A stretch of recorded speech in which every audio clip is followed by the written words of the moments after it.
ஆண்டவர் இயேசு கிறிஸ்துவில் எனக்கு மிகவும் பிரியமான சகோதர சகோதரிகளே, கிறிஸ்து பிறப்பு காலம் 29/12/2023 வெள்ளிக்கிழமை. கடவுள் ஆகிய ஒளியில் நாம் நடக்க நம்முடைய பாவங்களாகிய இருளை அகற்ற வேண்டும். இது முதல் கடமை. இரண்டாவது கடமை, கடவுளுடைய கட்டளைகளை சிறப்பாக அவரது அன்பு கட்டளையை பின்பற்றுவது என்கிறார் யோவான். இது இன்றைய வாசகத்தின் சுருக்கம். அன்பு வெளிப்படுவது செயல் வழியில். இறைவனே அளித்த 10 கட்டளைகளின்படி விடுதலை பயணம் 20:11-17 நாம் வாழ்ந்தோமாயின் நாம் கடவுளை அறிந்தவர்கள் ஆவோம். கடவுளை அறிவது என்பது புத்தகம் வழியோ சொந்த சிந்தனை ஆராய்ச்சிகள் வழியோ அவரை பற்றி தெரிந்து கொள்வது அன்று, மாறாக அவரை அன்பில் கண்டுகொண்டு அவரை பின்பற்றி வழிபடுவது ஆகும்.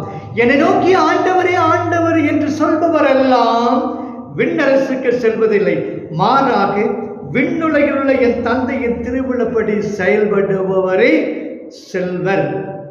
யோவான் 1 யோவான் 2:5. என்னை அனுப்பினவரின் திருவுளத்தை நிறைவேற்றுவதும் அவர் கொடுத்த பணிகளை செய்து முடிப்பதுமே எனது உணவு. யோவான் 4:34 என்பது நமக்கு பாடமாய் அமைய வேண்டும். சொல்வது யாருக்கும் எளியது, அறியவாம் சொல்லிய வண்ணம் செயல். குறள் 664. கிறிஸ்து பிறப்பு காலத்தில் இறைவனின் கட்டளைகளுக்கு பணிந்த வாழ்வை நடத்துவோம். சிறப்பாக அவரது அன்பு கட்டளைகளை நமது வாழ்க்கையின் குறிக்கோளாக இருத்தல் வேண்டும். அன்பை வாழ்ந்து காட்டியவர் இயேசு. அன்பு இயேசு தந்த ஒரு புதிய கட்டளை. பழைய ஏற்பாட்டிலும் அன்பு கட்டளை கொடுக்கப்பட்டிருத்தலால் இது ஒரு பழைய கட்டளை. இனச்சட்டம் 6:5, லேவியர் 19:17-18. இக்கட்டளை ஆயன் ஆடுகள் ஓமை வழி அழகாக வெளிப்படுத்தப்பட்டுள்ளது. திருப்பாடல் 23, எசேக்கியேல் 34. புதிய ஏற்பாட்டிலும் இந்த அன்பு கட்டளை கிறிஸ்துவிலே முழுமை பெறுகிறது. பழைய ஏற்பாட்டிலே ஆயன் தன் ஆடுகளுக்காக எவ்வளவுதான் தியாகம் செய்தாலும் தன்னுடைய உயிரை அவற்றிற்காக அவன் கொடுத்ததாக ஓரிடத்திலும் இல்லை. புதிய ஏற்பாட்டிலோ நல்லாயன் தன் ஆடுகளுக்காக தன் உயிரையே தருகிறார். யோவான் 10:15. இந்த ஆயனை இயேசு. பழைய அன்பு கட்டளைக்கு முழு பொருள், புது பொருள் தருகிறார்.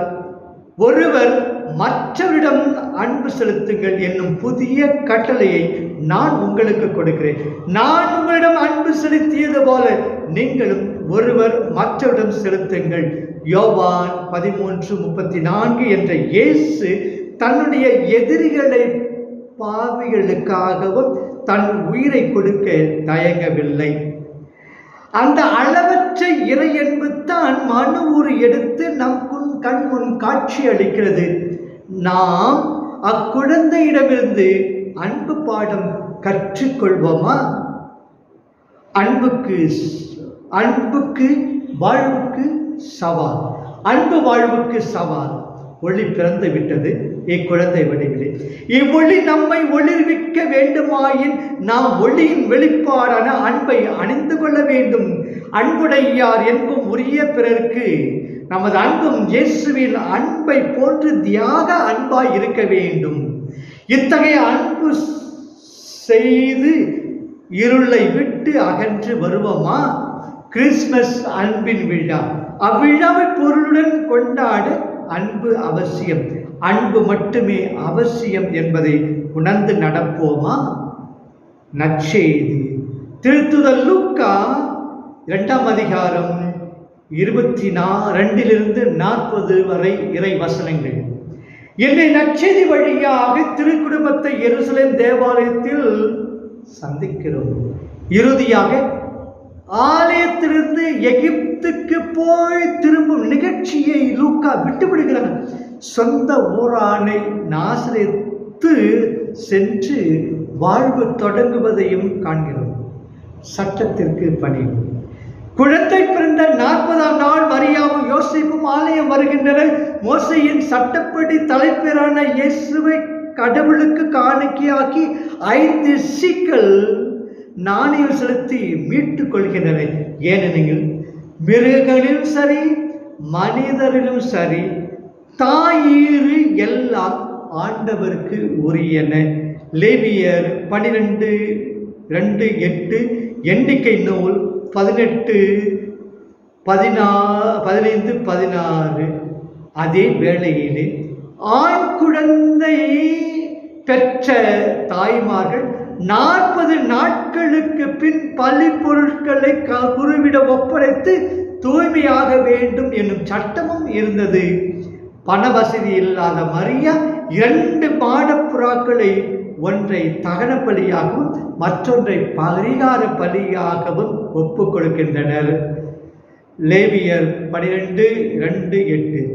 ஆண் உறவின்றி இறை வல்லமையால் கருதிட்ட கன்னிமரிய அச்சட்டங்களுக்கு உட்படாதவளாய் இருந்தார். ஆயினும் மரியாவும் யோசேப்பும் காலம் வருவரை அந்த மனித அவதார பேருண்மையை வெளிக்காட்டாதிருக்கவோ, பிறருக்கு நல்லதோர் எடுத்துக்காட்டாக இருக்கவோ, செல்வத்து செல்வமான குழந்தையை கொடுத்த கடவுளுக்கு பலி செலுத்தி உளமாற நன்றி கூறவோ சட்டப்படி அனைத்தையும் செய்கின்றனர்.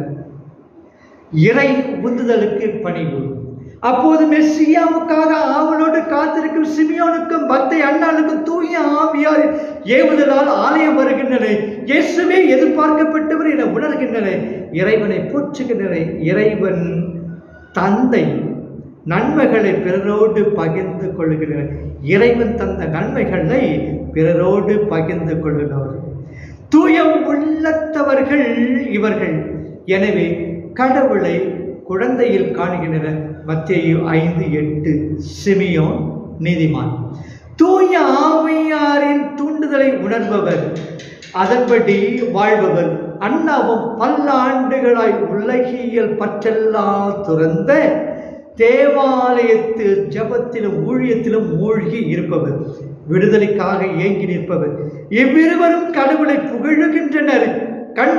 கண்ட காட்சியில் பெரும்பேறு பெற்றதாக பெருமிதம் அடைகின்றனர்.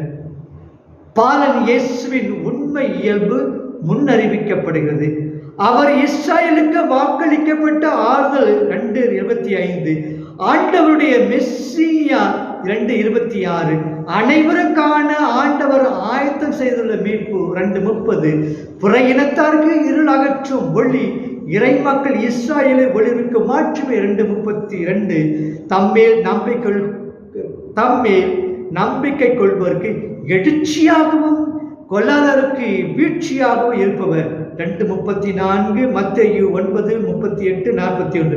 தம்மோடு மீட்பு அலுவலில் மரியாவை போல் பங்கெடுப்போருக்கும் சிலுவை பாடுகளில் பங்களிக்கும் விடுதலை வீரர் 2:33-38. இவ்விதம் சிமியோன் வாயிலாக லூக்கா மரியாவுக்கும் யோசேப்புக்கும் அறிவித்தது போல நமக்கும் வெளிப்படுத்துகிறார்.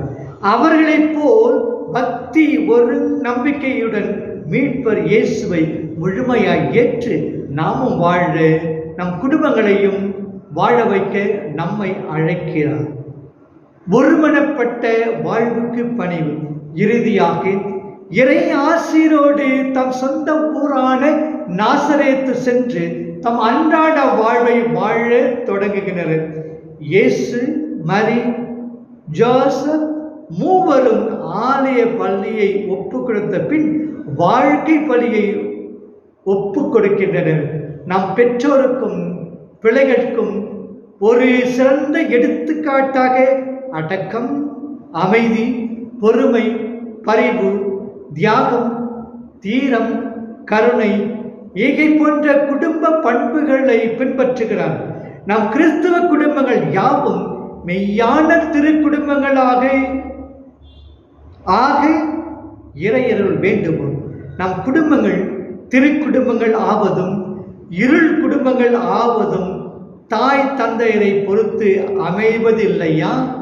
எனவே தாய் தந்தையரே, உங்களது பொறுப்பை அறிந்து கொள்ளுங்கள். பிள்ளைகளே, உங்கள் பெற்றோருக்கு பணிந்திருங்கள். ஆண்டவர் இயேசு உங்களை நிறைவாக ஆசீர்வதிப்பாராக. ஆமென்.